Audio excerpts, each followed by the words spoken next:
Analisis wacana atau kajian wacana dapat diartikan sebagai salah satu cabang ilmu bahasa yang mengkaji wacana.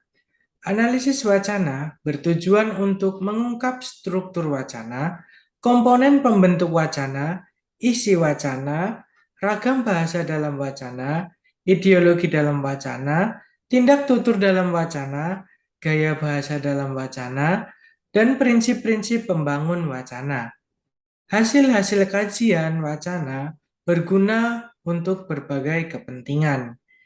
Hasil kajian wacana antara lain berguna untuk membangun wacana, memahami wacana, bahan pembelajaran bahasa, penerjemahan, dan perlawanan terhadap kekuasaan. Sampai sekarang telah berkembang berbagai pendekatan analisis wacana. Pendekatan analisis wacana itu diantara lain pendekatan formal, pendekatan analisis wacana kritis, pendekatan fungsional, pendekatan analisis isi, pendekatan pragmatik, pendekatan semiotik, pendekatan sosiolinguistik, pendekatan etnografi, dan pendekatan hermeneutik.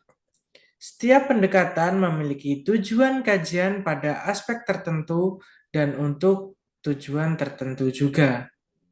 Analisis wacana digunakan secara meluas di berbagai bidang ilmu, terutama ilmu sosial kemasyarakatan, dan sering digunakan secara lintas disipliner. Banyak analisis wacana yang tidak lagi bisa dipilah secara jernih dan tegas masuk ke dalam bidang ilmu yang mana. Analisis wacana Orde Baru dapat sekaligus dikategorikan pada kajian bidang-bidang ilmu sejarah, politik, sosial, budaya, dan bahkan psikologi sosial. Kajian wacana dalam berbagai bidang tersebut memiliki pendekatan dan tujuan yang berbeda dengan kajian wacana dalam ilmu bahasa. Aspek. Artinya apa? Ketika kita berbicara masalah analisis wacana, nanti tentu kita akan bisa melihat analisis wacana tekstual dan analisis wacana kontekstual. Nah, dua dimensi inilah yang menjadi sangat penting ketika kita lihat dari sudut pandang leksikal dan juga dari gramatikal. Nah, teman-teman ini hebat dan luar biasa. Nanti kalian akan belajar dalam kesemestaan wacana ini itu tidak bisa dilepaskan dari upaya repertoar bahasa kita.